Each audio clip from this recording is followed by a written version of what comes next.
ರಶ್ಮಿ ರಾಮೇಗೌಡ ಅವರು ನಮ್ಮ ಜೊತೆಗೆ ನೇರ ಸಂಪರ್ಕದಲ್ಲಿದ್ದಾರೆ. ಜೆಡಿಎಸ್ ಮಹಿಳಾ ಘಟಕದ ಅಧ್ಯಕ್ಷರು. ರಶ್ಮಿ ರಾಮೇಗೌಡ ಅವರೇ, 23ನೇ ತಾರೀಕು ತಮಿಳುನಾಡು ಎಲೆಕ್ಷನ್ನು, ಪಶ್ಚಿಮ ಬಂಗಾಳ ಫಸ್ಟ್ ಫೇಸ್ ಎಲೆಕ್ಷನ್ನು, 29ನೇ ತಾರೀಕು ಸೆಕೆಂಡ್ ಫೇಸ್ ಎಲೆಕ್ಷನ್ನು.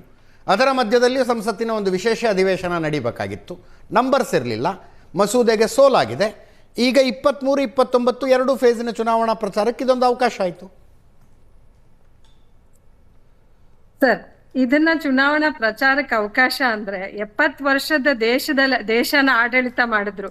70 ವರ್ಷ ಇದೇ ಕಾಂಗ್ರೆಸ್ ಗವರ್ಮೆಂಟ್. ಅವ್ರು ಯಾಕೆ ಇದನ್ನ ಮಾಡ್ಲಿಲ್ಲ?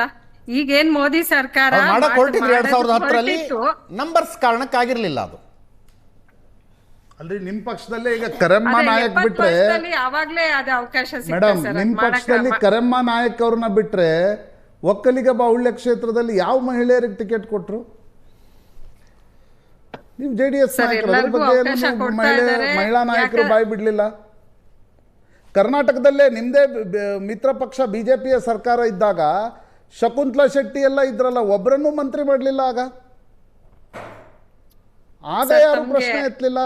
ಕಾಂಗ್ರೆಸ್ನಲ್ಲೂ ಇವತ್ತು ಮಹಿಳೆಯರಿಗೆ ಯಾವ ಪ್ರಮಾಣದಲ್ಲಿ ಸಚಿವರನ್ನಾಗಿ ಮಾಡಬೇಕು ಅಂದ್ರೆ ಇಂಟರ್ನಲ್ ಪಾರ್ಟಿ ಆಕ್ಟಿವಿಟೀಸ್ ನಲ್ಲಿ ಮಹಿಳೆಯರು ಏನನ್ನೂ ಕೇಳಲ್ಲ. ಮಾತ್ರ ನಮ್ಮ ಪಕ್ಷಕ್ಕೆ ತಮಗ್ ಗೊತ್ತಿದೆ, ಹಿರಿಯರು ತಮ್ಮಷ್ಟು ನಾಲೆಡ್ಜ್ ಇಲ್ದೇ ಇರ್ಬೋದು. ನಮ್ಗೆ ಸಿಕ್ಕಿರೋದು ಕೆಲವೇ ತಿಂಗಳ ಕಾಲಾವಕಾಶ ಸಿಕ್ಕಿದೆ. ಅಂತ ಕಾಲಾವಕಾಶದಲ್ಲಿ ಸಾಕಷ್ಟು ಯೋಜನೆಗಳು, ಮಹಿಳಾ ಸಬಲೀಕರಣಕ್ಕೆ ಸಾಕಷ್ಟು ಕುಮಾರಣ್ಣನವರು ಕಾರ್ಯಕ್ರಮಗಳು ಮಾಡಿದ್ದಾರೆ. ದೇವೇಗೌಡ ಅಪ್ಪಾಜಿ ಅವ್ರಿಗೆ ಸಿಕ್ಕಿದಂತ ಅವಕಾಶದಲ್ಲಿ ತಮಗ್ ಗೊತ್ತಿದೆ, ಅವರೇ ಏಕೈಕ ವ್ಯಕ್ತಿ, ಮೊದಲನೇ ವ್ಯಕ್ತಿ ಏನು 33% ಎಲ್ಲಾ ಲೋಕಲ್ ZP ಮತ್ತೆ ಈ ಮಸೂದೆ ಇರೋದು ಮಹಿಳೆಯರನ್ನ ಆರ್ಥಿಕವಾಗಿ ಮುಂದೆ ತರಬೇಕು, ಸಾಮಾಜಿಕವಾಗಿ ಮೇಲೆತ್ತಬೇಕು ಅಲ್ಲ, ರಾಜಕೀಯ ಅವಕಾಶ ಕಲ್ಪಿಸಬೇಕು ಅನ್ನೋ ಕಾರಣಕ್ಕೆ. ಆ ರಾಜಕೀಯ ಅವಕಾಶ ಕಲ್ಪಿಸಬೇಕು ಅಂತ ರಾಜಕೀಯ ಪಕ್ಷಗಳು ನಿರ್ಧಾರ ಮಾಡಿದ್ರೆ ಕಾನೂನೇ ಬೇಕಾಗಿಲ್ಲ, ಮಸೂದೆನೂ ಬೇಕಾಗಿಲ್ಲ. ನಾವು ಕೊಡ್ತೀವಪ್ಪ ಇಷ್ಟು ಟಿಕೆಟ್ ಹೆಣ್ಮಕ್ಳಿಗೆ, ಕಮ್ ವಾಟ್ ಮೇ ನಾವು ಇಷ್ಟು ಟಿಕೆಟ್ ಕೊಡ್ತೀವಿ ಅಂತ ನಿರ್ಧಾರ ಮಾಡಿಬಿಟ್ರೆ ಮುಗಿದೋಯ್ತು. ಖಂಡಿತ ಸರ್. ಈಗ 13% ಹಾಕಿದ್ದಾರೆ ಬರೀ ಹೆಣ್ಮಕ್ಳು ಸಂಸತ್ತಿನಲ್ಲಿ. ಆಗಿದ್ರೆ ಈ ಪುರುಷ ಪ್ರಧಾನ ಇದ್ರಲ್ಲಿ ಅದಾಗ್ತಾ ಇಲ್ಲ ಅಂತಾನೆ ಸರ್ ಈ ಬಿಲ್ ನ ಪಾಸ್ ಮಾಡೋದಕ್ಕೆ ಹೊರಟಿರೋದು ಸರ್. ಅದನ್ನ ತಮ್ಮ ಪಕ್ಷವೂ ಸೇರಿದಂತೆ ಎಲ್ಲರೂ ಮಾಡಬಹುದಾಗಿತ್ತು ಅಂತ ನಾನು ಹೇಳ್ತಾ ಇರೋದು. ಸರ್ ತಮ್ಮ ಮುಂದೆನೆ ಇದೆಯಲ್ಲ ಸರ್, ನಮ್ಮ ಪಕ್ಷನೇ ಮೊದಲನೇದಾಗಿ, ನಮ್ಮ ಪಕ್ಷದಲ್ಲಿ ನಮ್ಮ ಏನ್ ವರಿಷ್ಠರು ಪ್ರಧಾನ ಮಂತ್ರಿ ಆಗಿದ್ದಾಗ ಮೊದಲನೇದಾಗಿ ಅವರೇ 1996ರಲ್ಲಿ ಈ ಮಸೂದೆನ ಬಿಲ್ ಪಾಸ್ ಮಾಡೋದಕ್ಕೆ ಹೊರಡ್ತಾರೆ. ಇದೇ ಸರ್ಕಾರ ತಮಗೆ ಗೊತ್ತಿದೆ ಕಮಿಷನ್ ಅಪಾಯಿಂಟ್ಮೆಂಟ್ ರಿಪೋರ್ಟ್ ತಗೊಂಡಿದ್ರು. ಆ ನಂತರ ಬೇರೆ ಬೇರೆ ಬೆಳವಣಿಗೆಗಳಾದವು. ಸರ್ ಲಕ್ಷ್ಮಿ ಮೇಡಮ್ 96ರಲ್ಲಿ ವಿರೋಧ ಮಾಡಿದವ್ರು ಯಾರು ಅಂತಾನು ಹೇಳಿ. ನಾವು ಮಸೂದೆ ತಂದಿರಲಿಲ್ಲ ಮೇಡಮ್. ವಿರೋಧ ಮಾಡೋ ಪ್ರಶ್ನೆ ಎಲ್ಲಿಂದ ಬರುತ್ತೆ? ಅಲ್ಲ,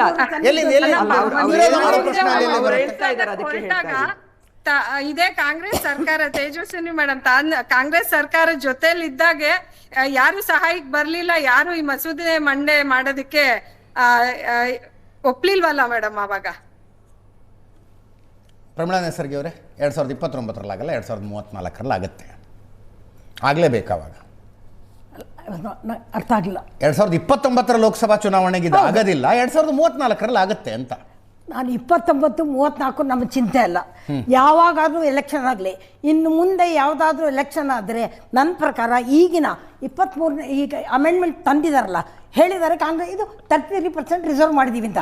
ಆ ಕಾರಣದಿಂದ ನೀವೇ ವಿರೋಧ ಪಕ್ಷ ಒಪ್ಕೊಂಡಿರೋದ್ರಿಂದ ಇನ್ನು ಯಾವುದೇ ಎಲೆಕ್ಷನ್ ಆದರೂ ಕೂಡ ಅದರಲ್ಲಿ 33% ಕಾನ್ಸ್ಟಿಟ್ಯೂಷನ್ ಪ್ರಕಾರವಾಗಿ ರಿಸರ್ವೇಷನ್ ಆಗಲೇಬೇಕು. Whether it is 29, 34 or any other according to the constitution. Once it is accepted in the constitution by amendment that the 33% is accepted. ನನ್ನ ಪ್ರಕಾರ ಈಗ ತಮಿಳುನಾಡು ಇದು ಆಗಿದ್ರು ಕೂಡ ತಪ್ಪು. It's a wrong against constitution. They should have reserved. Even in the Tamil Nadu and Bengal they should have reserved 33%. ಆಸೆ ಬೇರೆ madam, reality ಬೇರೆ. ಆಗಿಲ್ದ ಬಿಟ್ಬಿಡಿ, ಹಿಂದೆ ಆಗಿದ್ದನ್ನ ಇನ್ನು ಮುಂದೆ now in view of their statement ಇದು ಸೋಲು ಅಂತಾನೆ ಯಾವಾಗ ಇದನ್ನು ಬಿಲ್ ಪಾಸ್ ಆಗಲಿಲ್ವೋ ಅಂದಮೇಲೆ ಹಳೇದೇ ಬಿಲ್ ಇತ್ತು, ಇದು ಯಾಕೆ ತಂದಿ ಅಂತಾರೆ. ಆಯ್ತಪ್ಪ, ತರೋದೇ ಬೇಡ, 23ನಲ್ಲಿ ನೀವು ಅಮೆಂಡ್ಮೆಂಟ್ ತಂದಿದ್ದೀರಿ, 33% ಅಕ್ಸೆಪ್ಟ್ ಮಾಡಿದ್ದೀರಿ, ವಿಲ್ ಅಕ್ಸೆಪ್ಟ್ ಯಾವಾಗ ಅಕ್ಸೆಪ್ಟ್ ಈಗ ಯಾಕೆ ಅಕ್ಸೆಪ್ಟ್ ಆಗುತ್ತೆ? ಇಲ್ಲ 2026 ಜನಗಣತಿ ಮುಗಿದ ಮೇಲೆ ಅಮೆಂಡ್ಮೆಂಟ್ ಯು ಸಿ ಅಮೆಂಡ್ಮೆಂಟ್ ನೋಡಿ, 23 ಅಮೆಂಡ್ಮೆಂಟ್ ಬಿಲ್ ನೋಡಿ, 30% ಅಕ್ಸೆಪ್ಟ್ ಆಫ್ಟರ್ ಸೆನ್ಸಸ್ ಅಂತ ಆಫ್ಟರ್ ಸೆನ್ಸಸ್ ಅದು ಸೆನ್ಸಸ್ ಬೇಡ ಅಂತಾರಲ್ಲ. I agree with you.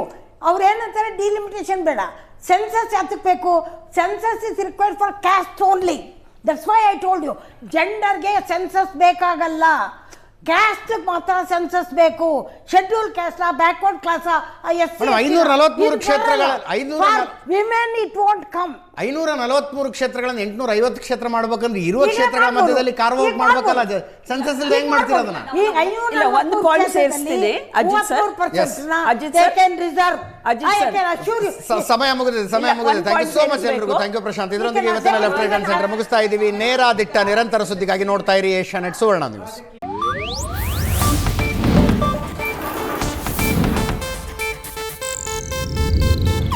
ಇದು ಏಷ್ಯಾನೆಟ್ ನ್ಯೂಸ್ ನೆಟ್ವರ್ಕ್ ಪ್ರಸ್ತುತಿ.